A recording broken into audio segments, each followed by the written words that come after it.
प्रयास संगठन की टीम शहर में लगाए जा रहे डिवाइडर को लेकर नगर पालिका सचिव पवित्र गुलिया से मिली। इस मुलाकात में संगठन अध्यक्ष नवीन गुलिया ने नगर पालिका सचिव को बताया कि पिछले 2 साल से प्रयास संगठन शहर में डिवाइडर लगवाने को लेकर प्रयासरत था और अब जाकर शहर को जाम से मुक्ति मिलने की संभावना दिखाई दे रही है। लेकिन अगर कुछ बातों पर गौर नहीं किया गया तो आगे चलकर वाहन चालकों को परेशानियों का सामना भी करना पड़ सकता है और अगर ऐसा हुआ तो शहर की दुकानदारी भी प्रभावित हो सकती है।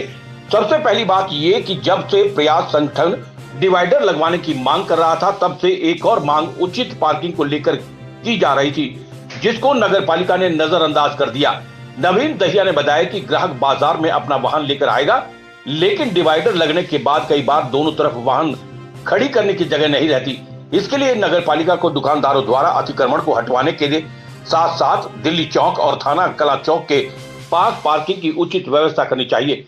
इसके लिए नगर पालिका के नवनिर्मित कार्यालय के प्रांगण में खाली पड़ी जमीन में ही पार्किंग की व्यवस्था की जाए, क्योंकि दिल्ली चौक के चारों तरफ 100 मीटर में मुख्य मार्केट है और इस जगह पार्किंग की सबसे ज्यादा जरूरत है। करीब 2 साल पहले प्रयास संगठन और युवा शक्ति क्लब के प्रयासों से तत्कालीन सचिव के सहयोग से यहाँ पार्किंग भी शुरुआत की गई थी, लेकिन नगर पालिका अधिकारियों और पार्षदों ने दूरदर्शिता के अभाव में पार्किंग वाली जगह पर नगर पालिका कार्यालय बना दिया। और दूसरा ये कि डिवाइडर को सिर्फ जाम लगने वाले एरिया में ही लगाया जाए। बाईपास तक डिवाइडर लगाने का कोई औचित्य नजर नहीं आता। इससे लोगों की तकलीफ भी बढ़ेगी और नगर पालिका का फिजूल खर्च भी होगा।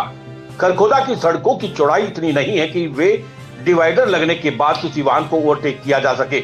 ऐसे में अगर दिल्ली चौक से कोई रिक्शा, ट्रैक्टर या अन्य कोई बग्गी वाला वाहन आगे चल रहा है तो बाईपास तक उसके पीछे चलना पड़ेगा, जिससे वाहनों की लंबी कतार बन सकती है। इसके साथ ही यू टर्न को लेकर और अन्य सुझाव भी नगर पालिका सचिव के सामने रखे गए।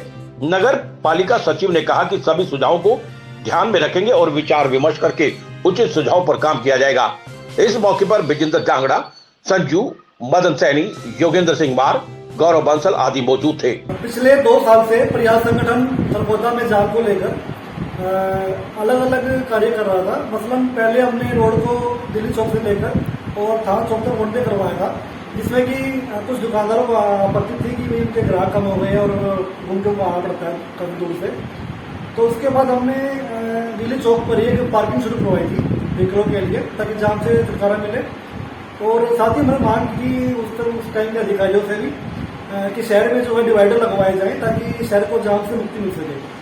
तो उसी पर काम करते हुए आज जैसे कि हमने देखा है कि पूरे शहर में डिवाइडर लगवाने का काम चल रहा है, तो इससे जाम से मुक्ति मिलेगी, इसमें कोई शक नहीं है। लेकिन साथ में हमारी एक मांग और थी कि जहाँ पे आपने नगर पालिका का ऑफिस बनाया है नया दिल्ली चौक पर, वहाँ पर आप पार्किंग भी बनाए, जो खाली जगह बची हुई है तो उसको आप पार्किंग के लिए यूज करें, ताकि जो व्हीकल आएंगे, क्योंकि आगे आगे त्योहार का सीजन भी आएगा, त्योहार भी आएंगे तो भीड़ भी बढ़ेगी, व्हीकल बढ़ेंगे, तो उनको खड़े होने के लिए जगह नहीं मिलेगी और सारा नुकसान उसका दुकानदारों को ही होगा। तो हम चाहते हैं कि सारे व्हीकल को खड़े करने के लिए एक पार्किंग दिल्ली चौक पर ही मिले, जो कि दिल्ली चौक के आसपास 100 मीटर के एरिया में ही है। सबको पता है कि मेन मार्केट वहीं पे है। दूसरा हमारा डिमांड ये था कि दिल्ली चौक पर, दिल्ली रोड पर जो दिल्ली बाईपास से लेकर और गुरुकुल वाली गली तक उन्होंने डिवाइडर रखवाए हैं नगर पालिका ने। तो हम चाहते हैं कि वहाँ से डिवाइडर रखवा के, क्योंकि वहाँ पर ना कोई जाम लगता है ना कोई भी जरूरत है, वहाँ से को हटवा कर और दिल्ली चौक से लेकर और सब्जी मंडी तक डिवाइडर रखवाया जाए, ताकि जहाँ पर यहाँ पे जो जाम लगता है उससे लोगों को राहत मिले। इसके अलावा हमने नगर पालिका सचिव साहब मुलाकात की थी और उनसे कई बातों पर, कई विषयों पर, कई बिंदुओं पर बात हुई थी और उम्मीद करते हैं कि जल्दी उन पर कार्रवाई होगी और सचिव महोदय उन पर थोड़ा बहुत एक्शन लेंगे। निशांत पाराशर की रिपोर्ट।